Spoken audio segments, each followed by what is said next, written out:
the first thing I think you really have to do is you have to know who your customer is and understand them. And that was a big revelation for me.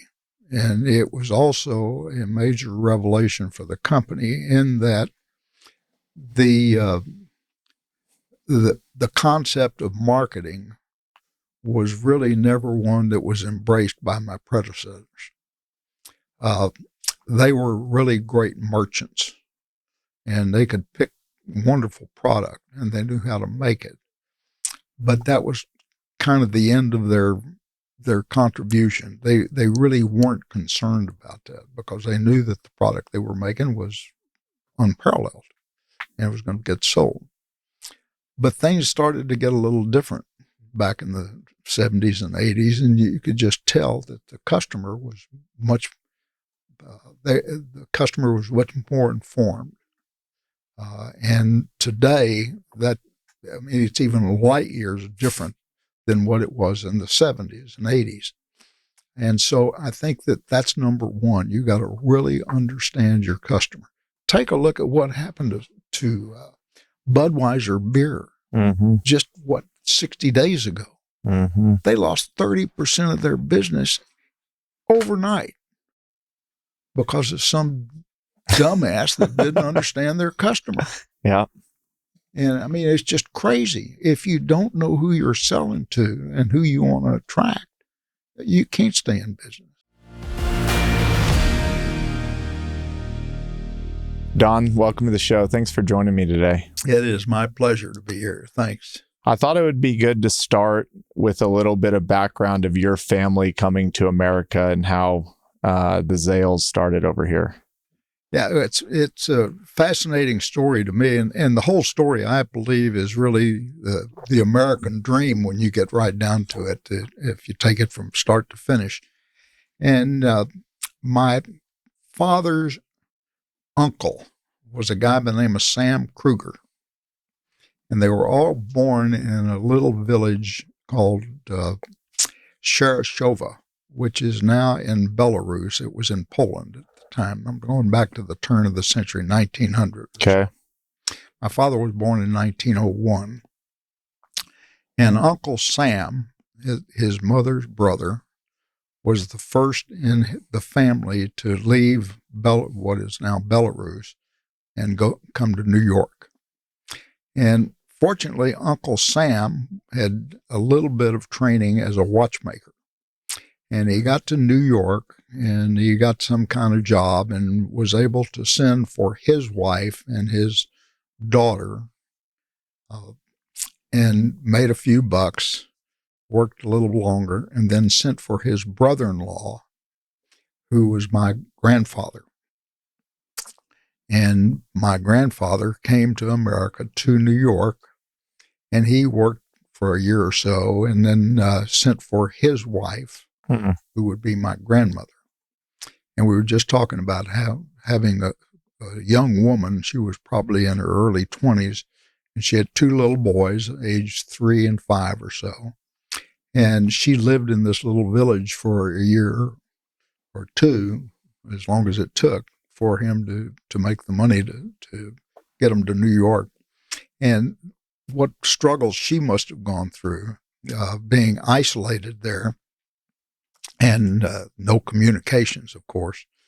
And I can imagine her getting a knock on the door at midnight or something saying, "Libby, it's time to go to New York." And she probably didn't have any idea where New York was.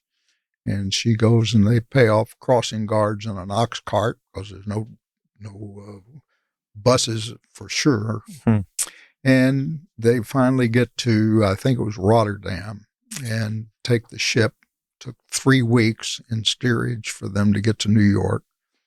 And finally she gets there, and Uncle Sam puts them all up. And then Uncle Sam, fortunately, decides that the best place for him to get a job is where the railroads have a big depot, because all of the track had to be switched manually. And these guys would ride these little Johnny carts out. You've seen them in the last time I looked at Blazing Saddles, they had a picture of one of those. Yeah. The two guys pumping on either side.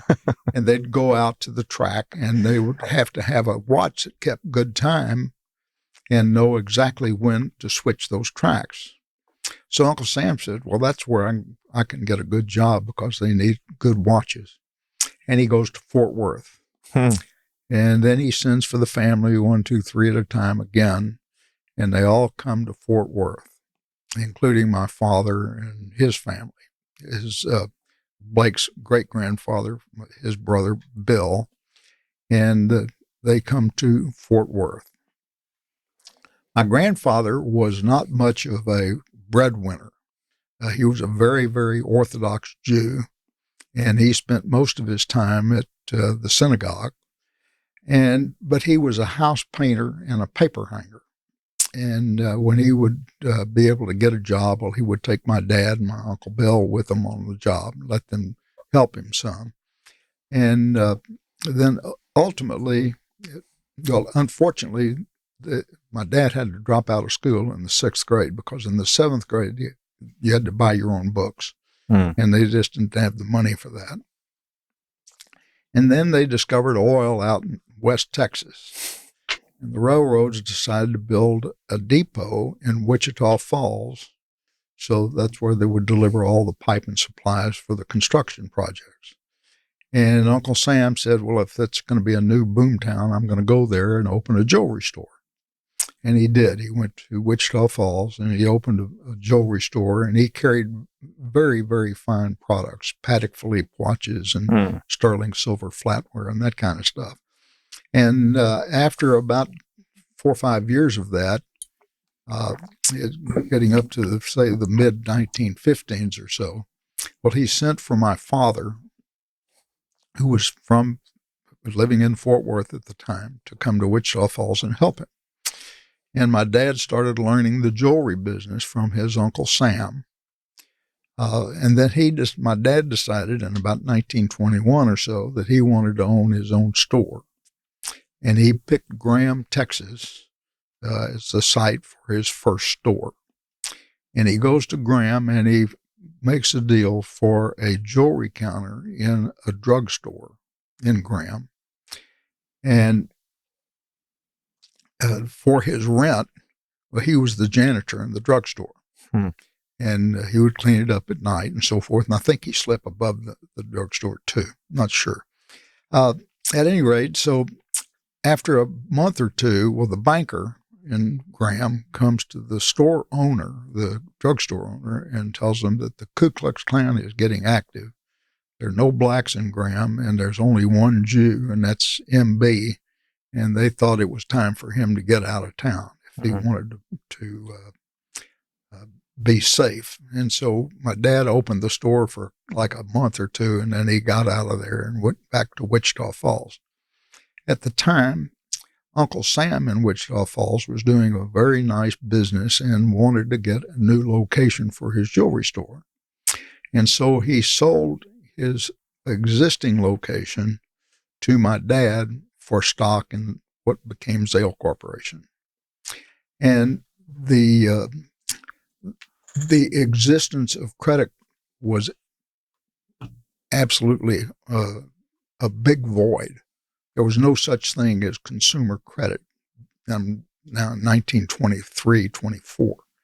As a matter of fact, I was speaking down at A&M not too long ago, and there was a class of about 50 finance students, and I said, how many of you in here have a credit card? And, of course, every hand went up. I said, well, picture yourself in 1924. How many of you would have a credit card? And, of course, no hands went up because there was no such thing as credit. But my dad looked and he said his Uncle Sam was selling to the doctors and the lawyers and the bankers and so forth, and he was selling all this fine product. And he said, you know, these guys that are out there drilling the oil wells and are making a living, he said, I trust them to pay me. And he decided he would open up a credit jewelry store. And he would sell nice jewelry at a fair price to the average guy and let them pay $2 down and $2 a week. and it was a major, major hit. The store did extraordinarily well, and customers would come in and buy, and they would buy on credit, and then they would come in every week and make a payment. And I remember working in the stores taking those payments as a little guy. As I said, that store was a big hit, and they decided that they would want to do a second store.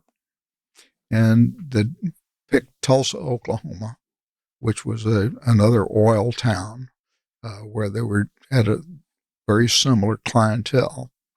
And so they moved to Tulsa as a second store. And then the third store they did was Oklahoma City and so forth. And the fourth store was Amarillo.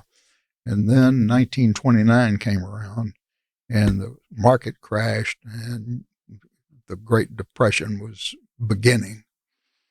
And they survived the Depression by keeping all of the cash in cigar boxes in their safes. They got wind of the banks going to close and kept the cash. They took all their money out of the banks and then just eked it through, barely making a living, taking only what they needed through the Depression.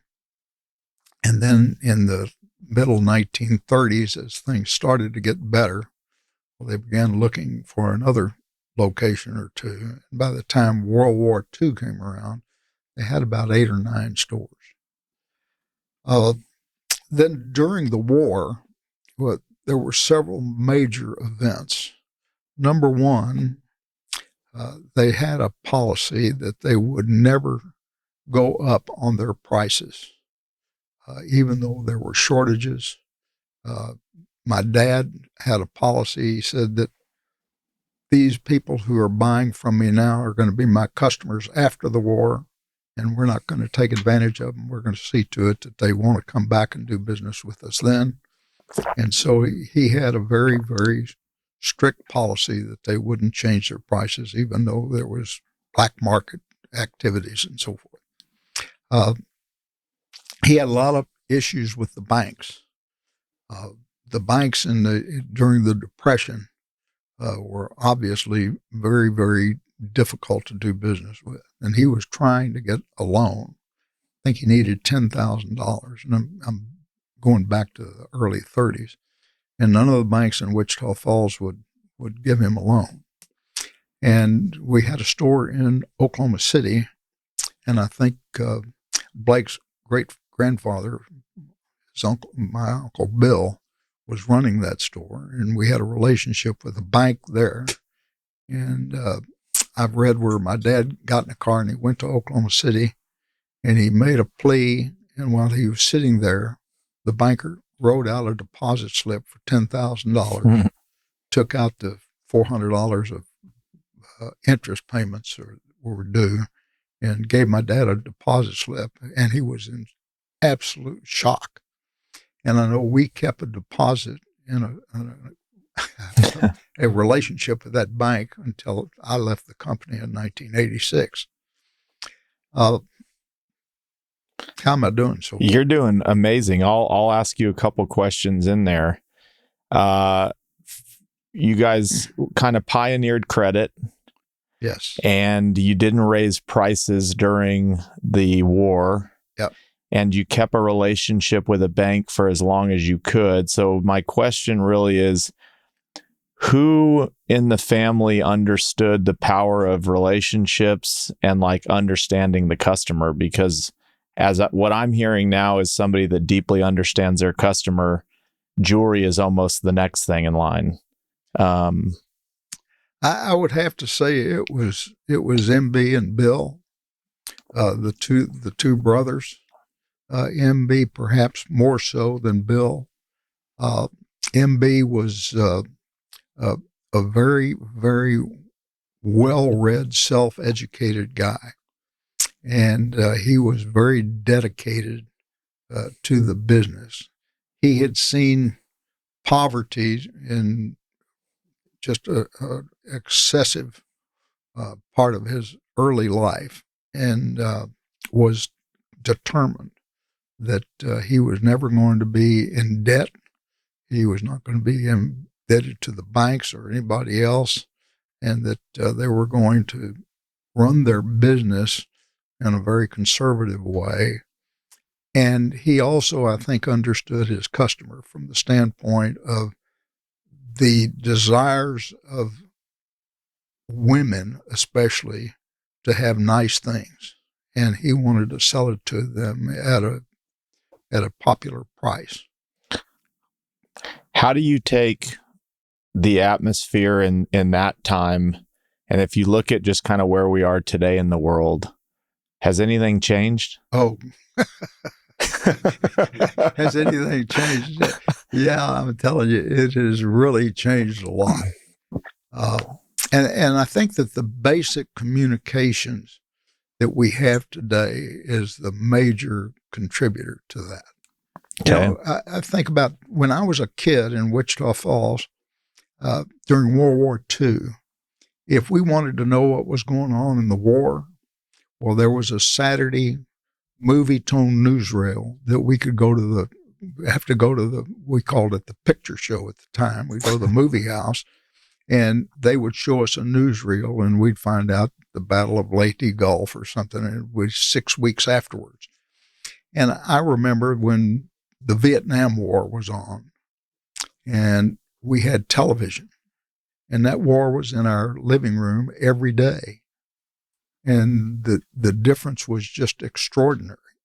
The reaction of the public between those two events was just dramatic because we knew so much more and we saw it every day and it was presented to us. It was part of our life, really. So I think the communications that we have are really very, very significant. The world has gotten a lot smaller. Yep. All right, I want to go back to you entering the business. But before that, I think it would be important. Your dad started it or was a co-founder. The apple comes from the tree. Can you describe your relationship with your dad and maybe how he influenced you or the things in y'all's relationship that made you want to go work with him, or just describe the setting? Yeah. When I was a little kid, the store was as much our home as our place on Avondale Street in Wichita Falls. And I remember during the summer, my dad always had a convertible, and he'd take us for ice cream cones at night, but we would always drive by the store, and we used to joke with him that the store didn't move while he was gone. You know, he closed at 6 o'clock at night, and we'd go by there at 8:30 to make sure it was still there. And so it was just part of our life.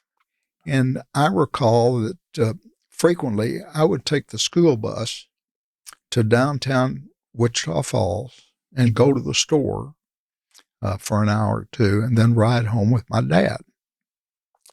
And when I was about 7 or 8 years old, I was at the store and he said, "Why don't you help us with the watches?"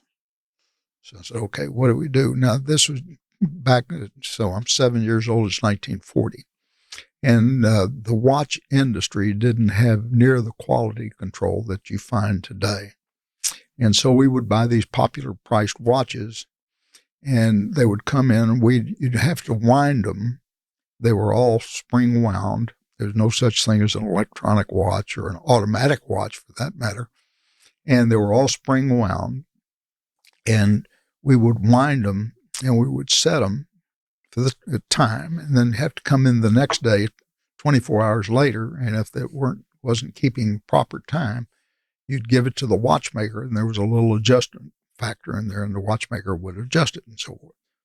Well, and my dad said to me, he says, "I can hire a monkey to wind watches, but what I want you to do is after you wind the watch, I want you to turn it over and I want you to look at the price tag on the back.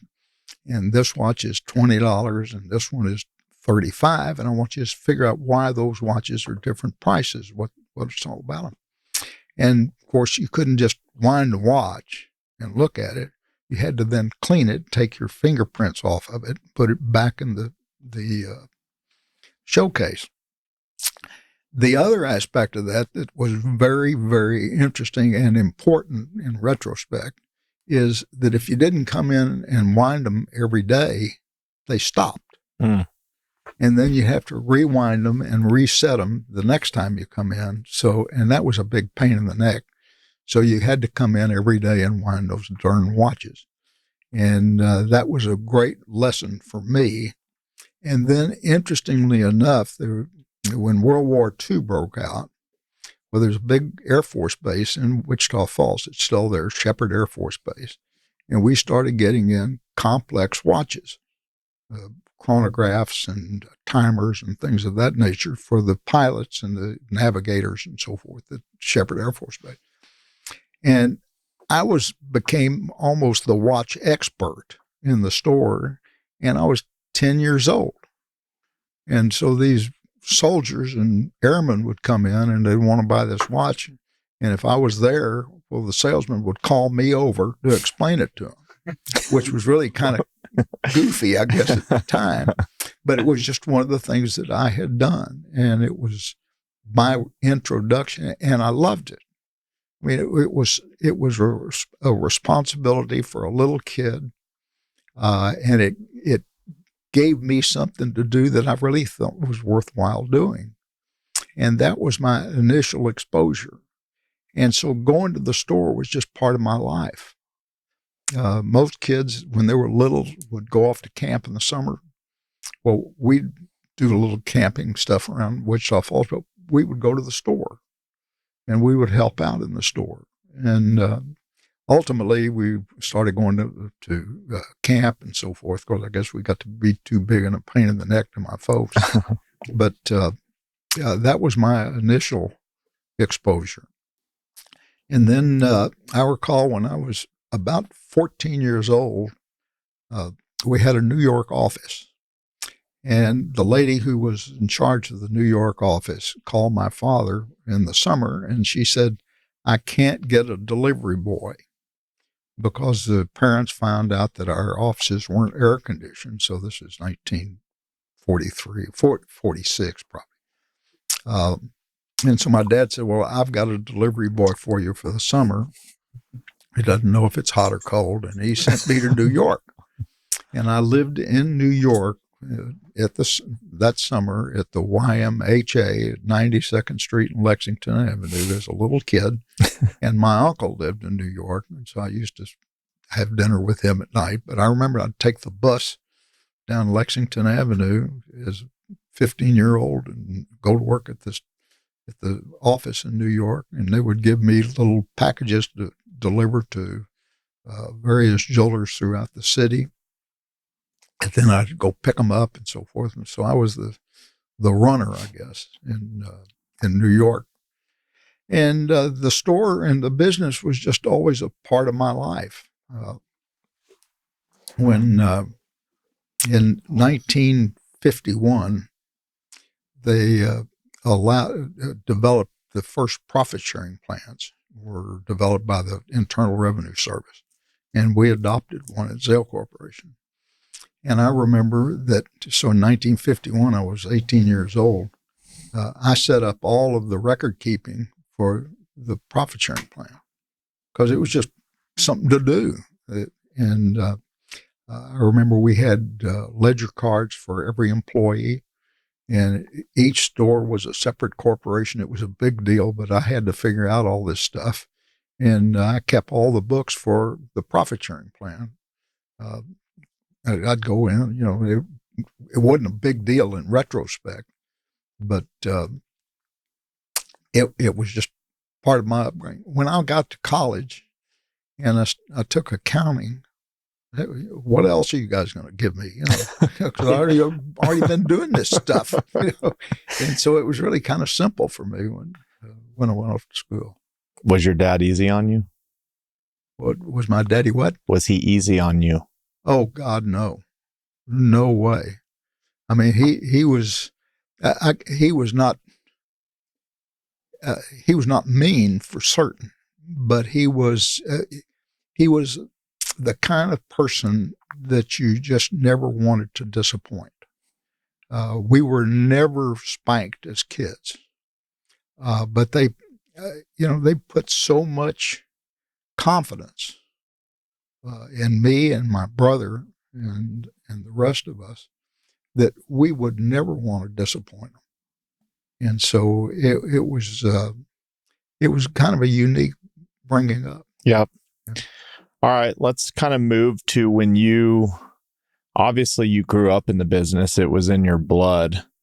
We kind of skipped to, we had a couple offices down in the South, and all of a sudden we had a New York office. Yeah. But when did the business start becoming this big business that was growing? I mean, most people at that time probably had a shop or two. The note I have here was Zales was the first company to bring jewelry to the masses. When did that really start, that this is something that's going to become a big business? It started after World War II. Okay. And I recall that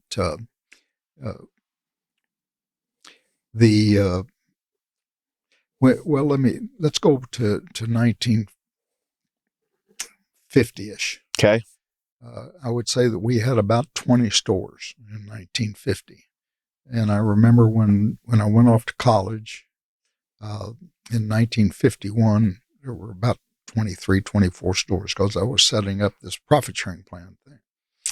And while I was gone, the company probably added 20 some odd stores. Because Barbara Zale and I got married in 1954, and we had 40 stores. And of course, she took credit for the fact when we had 1,600 that the company had done so well since I married her. By the way, she was a Fort Worth girl. And but I think the real development of a bigger chain started in the early 1950s. And after this profit sharing plan, and the stores were all separately incorporated, and the managers each owned about 20% of their store, that we had a consolidation in the middle 50s. And we reorganized the capital structure, and we gave the store managers stock in a major company, and we merged all of those corporations together. And then in 1957, we had a moral obligation to these managers that when they quit or died or whatever, that we would buy their stock back. And that started to become a major capital call, so to speak. So we determined that the best thing to do was to go public. I say we, I didn't have anything to do with that. I was about 23 years old. So 24. And when I say that they put so much confidence in it, I'll recall this, that when they decided, they being my uncles and my father, that they were going to go public, they finally got an underwriter. They couldn't get one in New York. So they got a local underwriter in Dallas called Epler, Guerin, and Turner. And we had to have an audit, which we had never had an audit by a major accounting firm. And so they turned that over to me. And I'm 24 years old. I didn't know what the hell I was doing. I don't mind telling you. But once again, they'd given me this task, and there's no way I was going to say I can't do it or that I can't perform. And so I scooted around and I found out what to do, talked to a couple of lawyer friends of mine who happened to know something about the securities business. And we hired a public accounting firm, Touche, Niven, Bailey, and Smart, which is now, it was Touche Ross. I think it's Touche somebody else now. And we had an audit. And then I remember I had to work with the lawyers to do a prospectus. And I knew absolutely nothing about a prospectus. But we had a great law firm. It's the old Sam Winstead law firm. It's called Winstead and something else now. Yeah. It's a big firm. And I'll never forget they had a securities lawyer there, a guy by the name of Don Fitch. And Don Fitch lost a leg in some time. And our offices were not too far from their offices. And he'd call me about 4 o'clock in the afternoon. And he'd say, all right, you need to come over here. And we're going to go through this part of the prospectus and so forth. He says, and then we'll stay and have a traffic thinner. So I said, okay, what's that? Of course, it meant we were going to go upstairs and have a drink afterwards. Let the 5 o'clock traffic go down. But I was very, very fortunate in that I was surrounded by people who really cared, and I guess for whatever reason, they were a major help to me. And they just were very dedicated to making sure we did it right.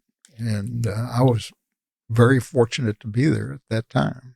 Was there a point in the journey where diamonds started taking the lead as the main product being sold out of Zales? We started with kind of watches and things like that, but the Zales we know today, or that became more prominent, was diamonds. Was there a reason why that shift took place? That shift was taking place before World War II. Okay.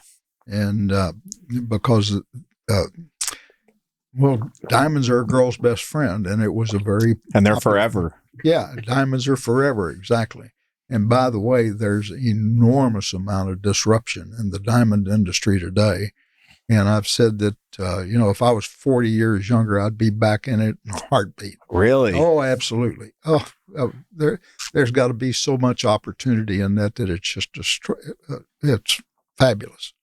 And we can talk about that if you want to. Okay. But at any rate, a diamond jewelry was always our primary merchandising category.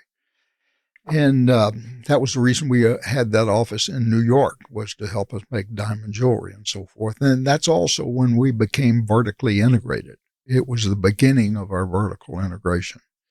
And we ultimately, were manufacturers of our own jewelry to a very great extent. And when the company got started, it had to be a very promotional kind of activity to attract customers. And I recall my first job when I graduated college, I'll never forget this. I walked in, I graduated in summer school in 1954. And I'd been working at the office, and I walked in on Monday morning and went to my uncle, who was a guy by the name of Ben Lipshy, who was president of the company, or was going to be president at that time. And I said, I'm ready to go to work full time. And he said, okay. He said, he turns around, pulls out a set of plans for a store, and he says, we just signed a lease for a store in Tyler, Texas. I remember this, end of August. And he says, we have to have it open before Thanksgiving. Go build it. Now, I didn't know what the hell I was doing. I honest to God, I did not. This is a theme. Yeah. There's a major theme throughout this whole thing. And he gave me the plans, and he says, go build the store. And I said, yes, sir. And I walked out of his office saying, now, what do I do next? But we had a guy in the company who had built stores before, so I went and talked to him, and we figured it out. And I remember when I started to merchandise that store, that we had major categories of dishes and flatware and appliances for the kitchen and so forth, along with the jewelry.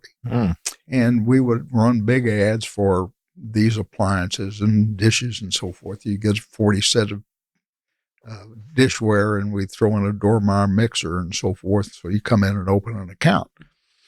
And that continued on for a good long while.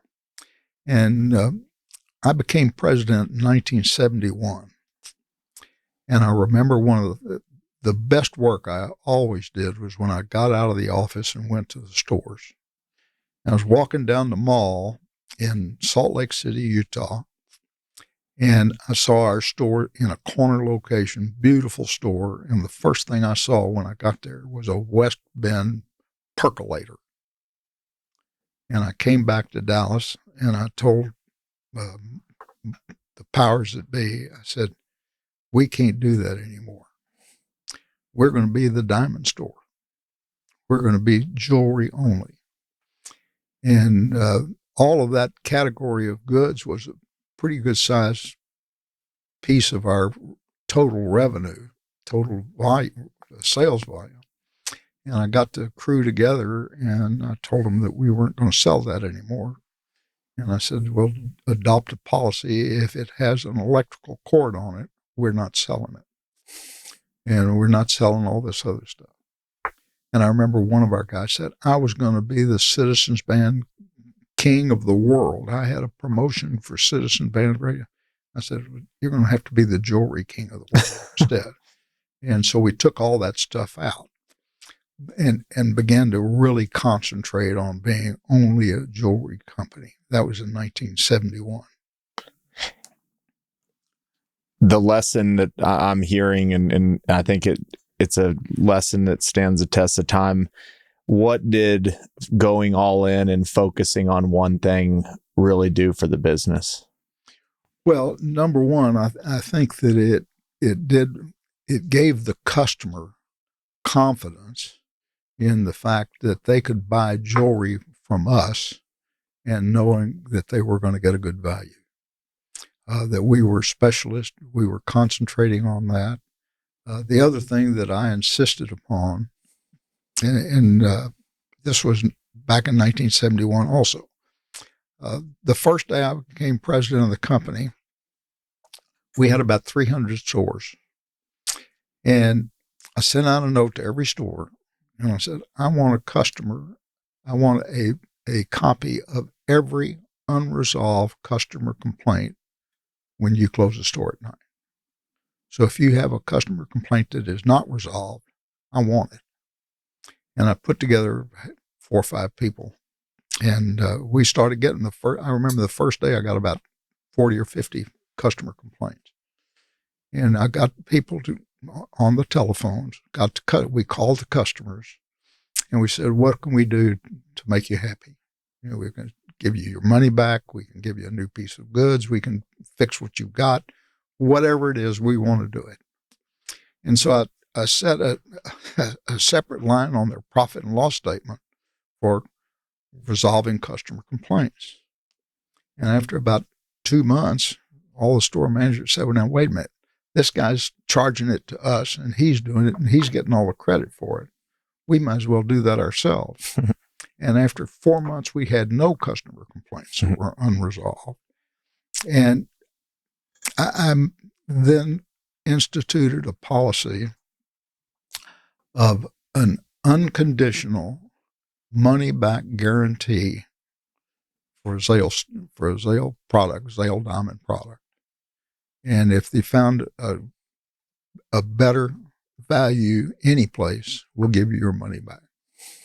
And that took the scary part of buying a diamond off the table.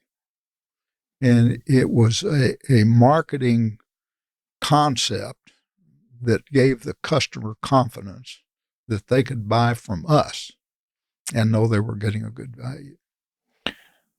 Okay, so we talked about focusing on the customer at the beginning, and what you just said. Can you go a little deeper on just kind of your thoughts on marketing and how you approach it and why it's important? Because it rings true in the story. I mean, y'all became someone that was you're providing to the masses. Some of my notes say mass advertising. You just talked about the money back guarantee. Yep. How do you think about marketing? Well, the first thing I think you really have to do is you have to know who your customer is and understand them. And that was a big revelation for me. And it was also a major revelation for the company in that the concept of marketing was really never one that was embraced by my predecessors.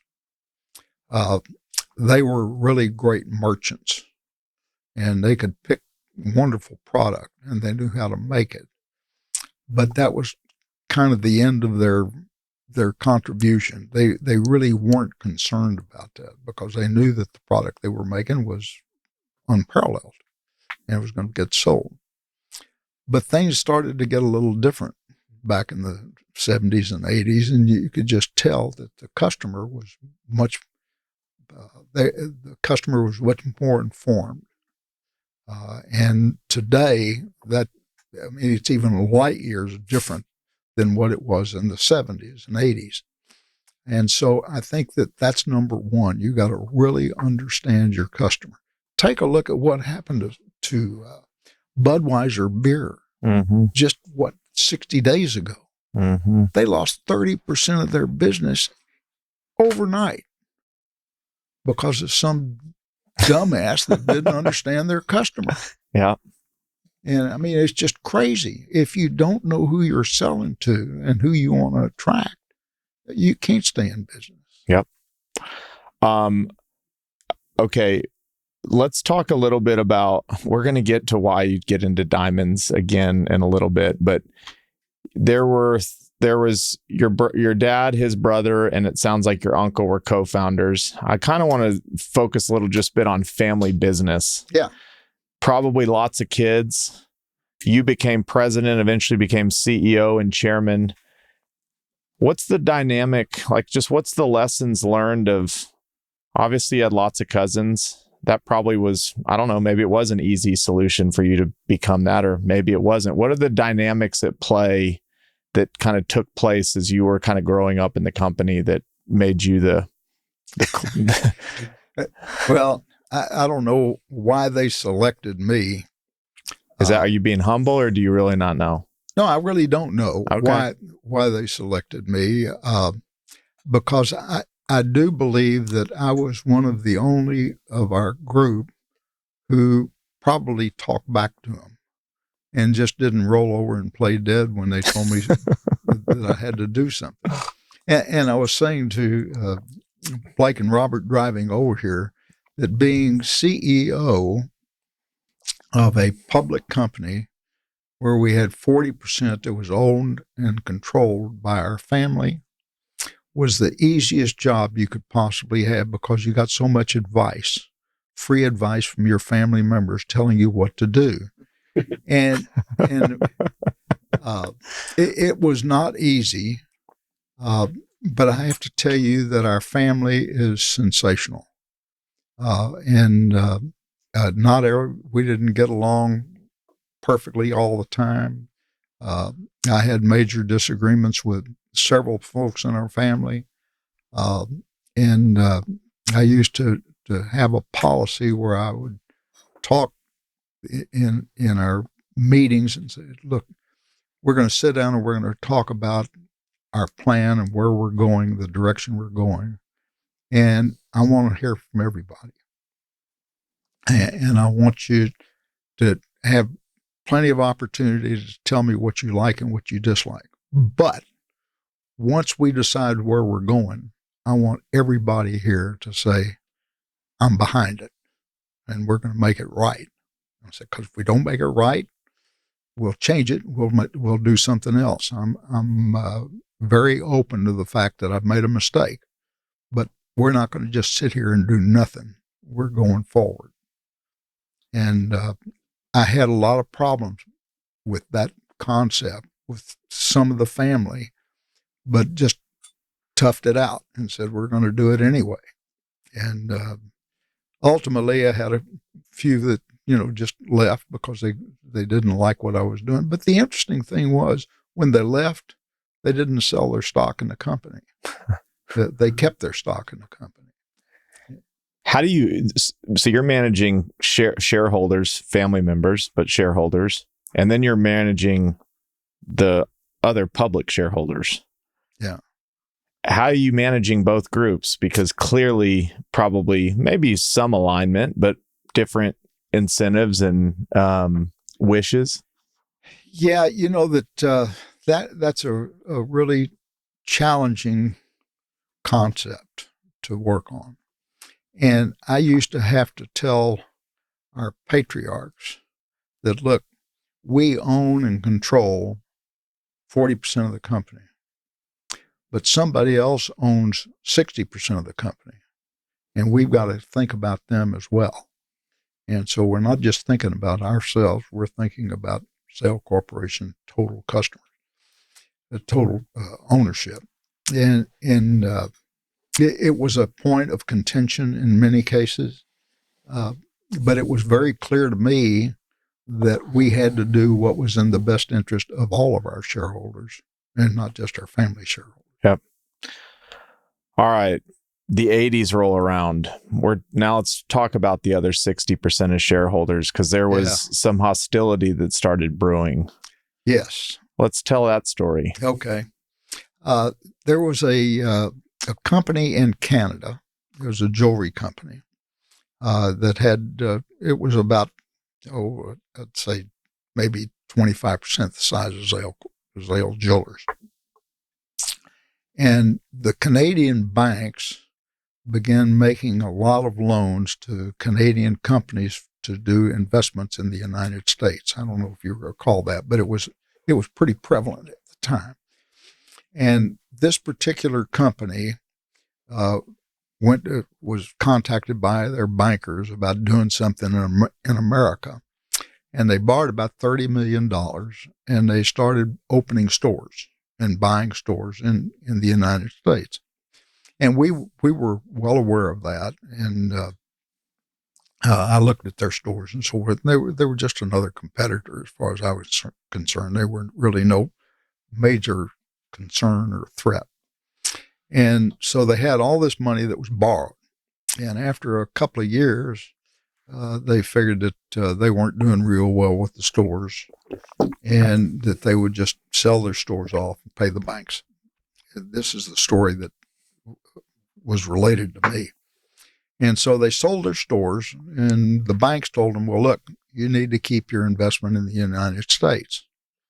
And they talked about that, and they said, well, we'll buy stock in a public company over there. And they picked us. And as soon as they bought the stock, and we had some really smart investment bankers, and I recall that they called me and said there's some unusual activity in Zale stock, and we talked about that, and they came down to see us and so forth, and we figured out it was this company that was much smaller than us. And so we contacted them point blank and asked them. They said, well, yes, their bankers had suggested that they buy stock in Zale Corporation and blah, blah, blah, blah, blah. And I wasn't real satisfied with that. I knew these people, and the guy that was my somewhat contemporary, he was probably 10 years younger than me, he was their president and CEO. And I thought he was a pretty arrogant guy, but, I didn't have anything to do with him, so it didn't bother me one way or the other. And so we ultimately worked out a relationship with them because they owned a pretty good chunk of stock in the company. We worked out a relationship with them with what's called a standstill agreement, where they would agree not to buy any more stock in the company because we felt it was in very weak financial hands, and that it would be detrimental to all their shareholders if all of a sudden they had to go blow off, $30-50 million worth of stock. So we entered into a standstill agreement with them that they would buy no more stock, and we would give them 3 seats on our board of directors. We had 15 people on our board. And so that worked out. And going to a boardroom was like having an elephant in the room. These guys were sitting over in a corner, and they were not disruptive necessarily, but it wasn't real comfortable having them there. And so after a year or so of that, well, they started talking to us about junk bonds. They had been doing business with this guy, Michael Milken, who was, I've forgotten the name of the firm he was with. But, he like invented the junk bond. Yeah, the guy who, and by the way, he's worth several $1 billion today. You know, he went to prison. Yep. Oh, wow. I didn't know that. Yeah, he went to prison for insider trading or something like that. But at any rate, he did invent junk bonds. And that's what they wanted to give us was their junk bonds. Of course, we turned that down very easily. And then Why did they want to give them to you? Well, they wanted to give us junk bonds, buy the company with them. Oh, I got you. Okay. They said, well, yeah, we'll just buy the company from you and we'll give you junk bonds. Well, that's like, giving up your birthright for a piece of paper. For some turds, junk bonds. Yeah, just junk bonds, which is a promise to pay later if I can't. Mm-hmm. If I can't, well, you don't get your money. So anyway, that was very easy for us to turn down. Said, no, we're not interested in your junk bonds. And by the way, you promised that you're not going to buy any more stock. And so that was easy to turn down. And they made more than one offer of junk bonds. And then as time went on, well, they became partners with Swarovski. And this guy who was running Peoples had gone to Wharton School of Finance with a man who was then I think he was the CFO of Swarovski. And Swarovski was headquartered in Austria. But they had a lot of money. Swarovski, by the way, their big business is reflective glass. And so all these little reflective glass things you see all over the world, on the highways and so forth, and every place you look, I think they had like 80% of the world market of it.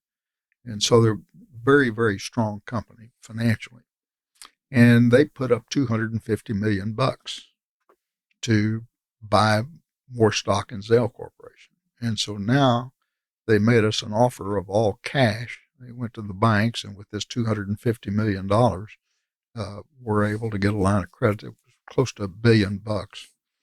And they came to us, and that was a game changer for sure.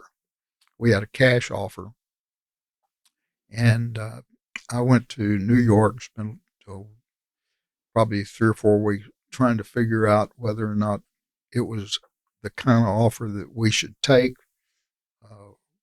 Should we compete with it and tell because they had offered our shareholders $50 a share, which is about $20 over what it was trading for. And I looked at it and finally determined 2 things. Number one, I didn't think that they could run the company, and that it would not be good for the company. But number 2, I didn't see how I could beat the offer for the shareholders. And once again, keeping all your shareholders in mind, and you just came to the conclusion that that was the best deal that the shareholders could get. And so we agreed to accept their cash offer, all cash. And that was in late November 1986. And I remember I didn't trust those people as far as you could throw a chimney by the smoke. And I did not leave Zale Corporation until every check cleared. And I remember sitting at my desk, sending our one of our lawyers to the bank in New Jersey that the checks were drawn on. And that was December 1986. And she called me about 10 o'clock in the morning, and she said, Mr. Zale, there is collected funds in the account so that all the checks will clear. And I got up and I left the company and I never went back. Take a deep breath on that one. What's it like to have a family business that you've watched, that you were at 7 years old cranking watches, and because you're a public company, you don't truly have as much control over it's not like a private company where you just say, you're not getting on our cap table. What's that like? Well, it's challenging. I remember that long before I was president of the Zales, my father was had a cousin, a guy by the name of Jake Feldman, who was a scrap metals dealer. And Jake was a hard-working guy, and he was a great trader in metals. And his company was not doing well, and he made my father chairman of the board. And my dad would go over there every Saturday, and they would work on stuff at commercial metals, which today is a multi-billion-dollar company that's very, very strong, very profitable. And he would go there every Saturday. And after about a couple of years, well, my dad and my uncle called a little meeting of the top family people. And I was invited to come to the meeting to sit in the corner. And I was about, I guess it was 1960, something like that. So I'd been with the company full time about 5 years, 6 years. And they said they thought that we should buy Commercial Metals. We should merge with them. And they went around the room, and my brother was living in New York, running our New York office, and my cousins, his uncles and so forth, were living in California. And my other uncle was doing stuff in wherever. And they went around the room, and they said, "What do you think about this?" And, everybody absolutely loved it. I had a cousin who was living in New Orleans. He thought that was a great idea, great diversification. And it came to me, and I said, "I think it stinks." I said, "I don't think that we have any business at all in the scrap metal business, because our shareholders didn't buy their stock in a scrap metal business. They bought and I said that the two businesses just don't mix." And that was my first time to really express myself on a major transaction, and the whole thing disappeared right then and there. There's no further discussion about it. And that was probably the first time also that my uncles and my father understood that they had stockholders that they really had to think about. And I guess they listened to me. And I was just a kid when this was going on, but we'd been public for 4 or 5 years, 3 years, whatever. And I just had a different perspective than probably the rest of my family. And I had that on several occasions, and where I didn't agree with them, and was always very upfront with and told them my reasons, and they listened. I was just kind of the reprobate, I guess. I was the guy who wasn't going to say, "Oh yeah, I think everything you guys are doing is great." Okay, so when the I don't know if we're calling it a hostile takeover, maybe we can. Yeah, it was.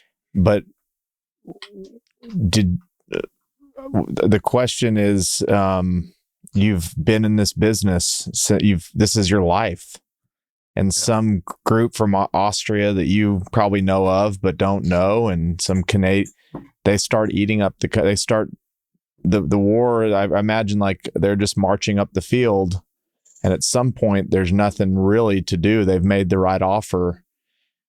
As just a CEO and someone who loves the business, do you build up resentment? Do you just say this is part of the game and I'm just playing the game? And how do you feel about that?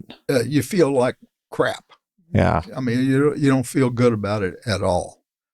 But by the same token, you have to be realistic. Yep. And you got to be prepared to move on. And it was a very difficult process for me because I happened to be the only person who had to sign a covenant not to compete. Mm. And so I was out of the jewelry industry for 5 years. I couldn't talk to anybody, couldn't make any investments, blah, blah, blah. So I was out. And that was really tough. And I had no respect at all for the guys who had bought it in terms of their ability to operate the company. And to the company's credit, they didn't take bankruptcy for 5 years. But under those guys, it was predictable. And when the interesting part about the bankruptcy was, when they took bankruptcy, almost 5 years to the day, I went to one of the first creditor committee meetings, and I was thinking about putting together a group to buy the company back. And when I walked into the creditors committee with, I think it was one of my relatives, I'm not sure who it was, and sat down at the table, they said, "We're not doing business with you." And I said, "What do you mean?" They said, "You overcharged those guys. You made them buy that company and pay too much." I said, "Are you guys nuts?" Put a gun to their head and tell them to buy. They said they didn't care. They wanted me out. And so, bingo, I was gone. I mean, it was just, and I never did understand that, and still don't understand it. But I was very cognizant of the fact that they didn't know what they were doing, and they were going to ruin the company and make it go bankrupt. Well, because a lot of corporate M&A, that's the most of these big corporate purchases don't work out. I mean, history shows very few mergers or acquisitions are really accretive and create a lot of value. What was it that you saw in them? Obviously, they gave you the right number. They had an amazing business in and of their own right, the shiny glass or whatever you call it. But what in the conversations with them did you know they're going to torpedo the company? What made it obvious to you in talking to them? Well,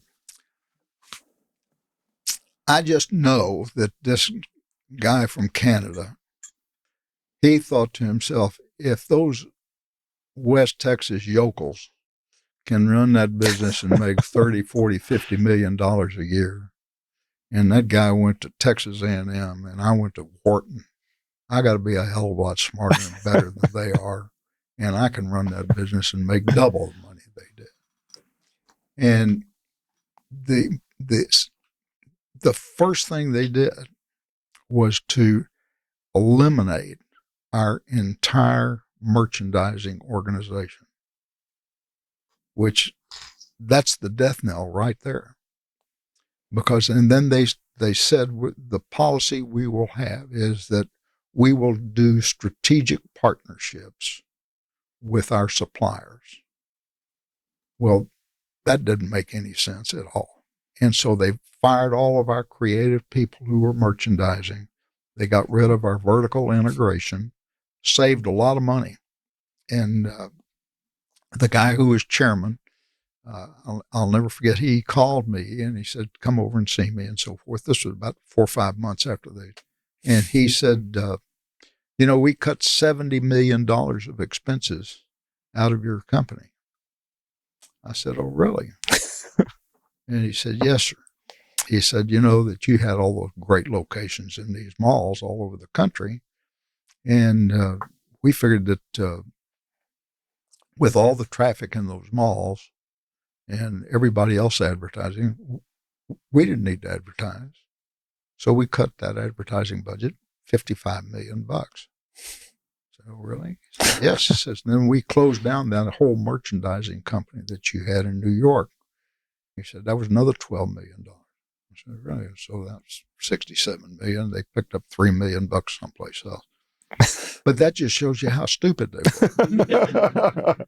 that they cut out all the advertising and they cut out the merchandising, which is the lifeblood of any retailing company. And it was just predictable to me. I mean, they just absolutely had no idea what the hell they were doing. But I got real lucky. Let me tell you what, because this is really important. Okay. After the first phone call I got when we announced that we were selling Zale Corporation was from the president of UT Southwestern Medical School. And he was a doctor. And he said, I want you to come over here with me. I got an office for you. And I said, Dr. Sprague? I said, that's really nice of you. And he said, call me Charlie. I said, just Dr. Sprague. I'll do that one day. But right now you're Dr. Sprague. And so I said, I'll come see you. I said, I got too much to do for right now, but I'll come see you when I get finished over here. And I got all involved with UT Southwestern. And it was an absolute blessing because here I was, 54 years old. The only thing I'd ever done in my whole life was the retail jewelry business primarily. And now I couldn't talk to anybody in the industry. I was out. And here they invited me over as a volunteer. I wasn't paid, but as a volunteer to get all involved and help them develop what is now their clinical activities. And I've always said that they did more for me than I ever did for them, because I would have gone ballistic just having nothing to do. Yep. I promised Barbara and the kids the very first day when I came home from after hearing that the checks would clear, I promised my wife and kids, I said, I'm not going to do anything for 1 year. I'm going to just look at deals and volunteer doing stuff. I'm not going to sign a lease. I'm not going to buy a business. I'm not going to take a job. None of that. I said, because I've seen too many of my friends who were in YPO with me and so forth that sold their businesses and thought they were wizards, and they went out and invested right away in something else and screwed up their finances and their family and got all screwed up. And I said, I'm going to wait and find something that fits. And having that year of doing something that was really worthwhile doing, I helped them build a hospital, reorganize their finances and their foundation and all that kind of stuff, and met all kinds of new doctors, was really very, very fortunate for me. You said that I kind of want to end on a couple things, but you said if I was your age, there's enormous disruption going on in the diamond industry today. Yeah. We can't leave that hanging. Okay. What's going on in the diamond industry that excites you so much? And is this something that's been building for a while, or is it recent? In 1960s, General Electric synthesized a diamond. They made a real diamond of industrial grade out of carbon in 1965 or so, which caused us to diversify. And that's another whole story. Mm-hmm. Well, since then, technology has just grown so rapidly that today, laboratory-grown diamonds are within the equal of mine diamonds. And laboratory-grown diamonds generally have a cost that is probably somewhere in the neighborhood of 15 to 20% of a mine diamond. Major occurrence. Now, laboratory diamonds today also are identifiable, but you have to have really sophisticated equipment and very knowledgeable people to identify them. And there's a major inventory out there of mined diamonds all over the world. And now you can call up Sammy, who's got a centrifuge over here or something, and he can make you a diamond for 15 or 20% of that.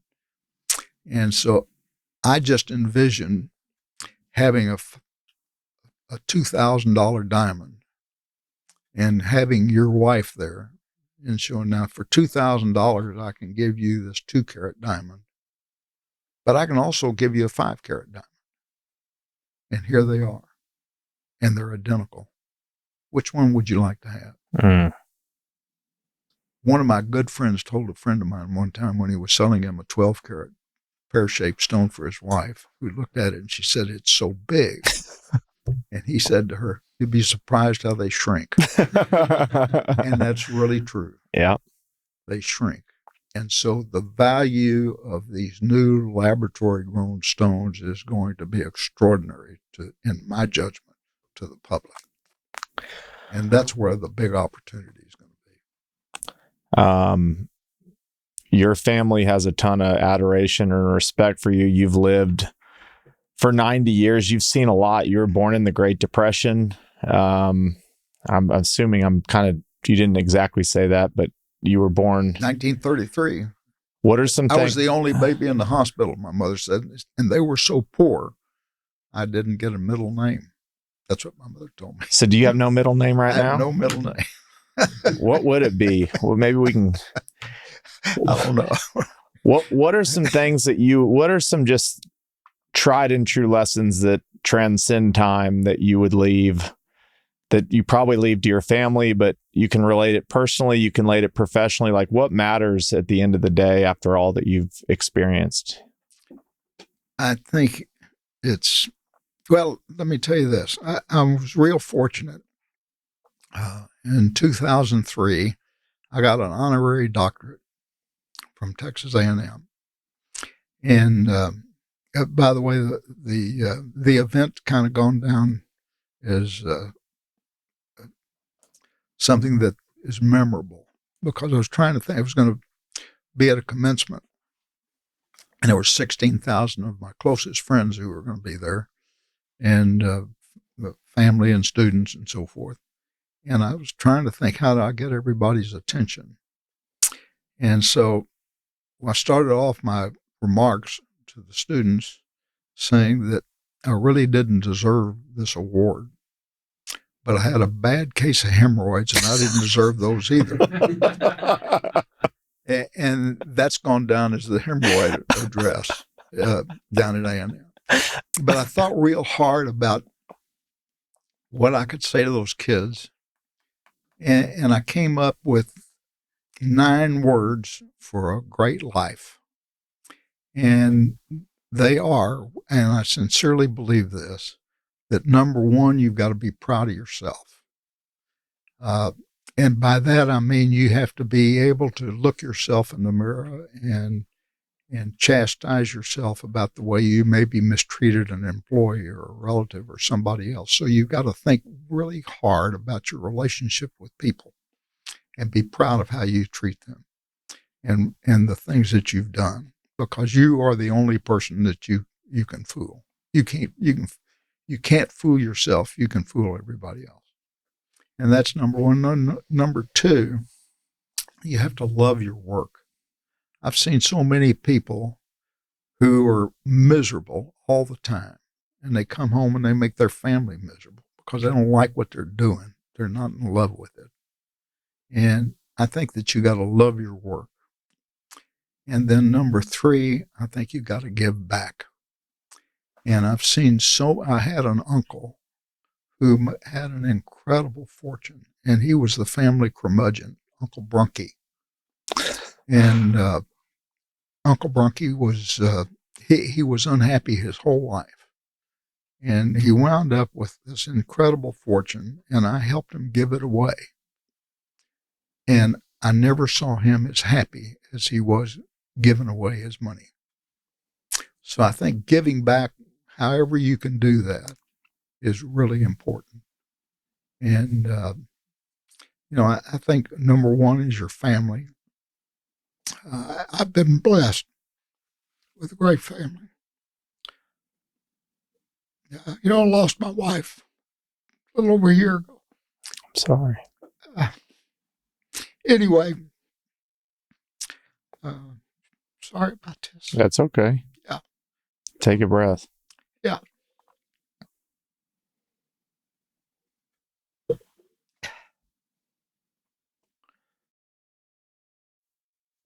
But I've lived a charmed life.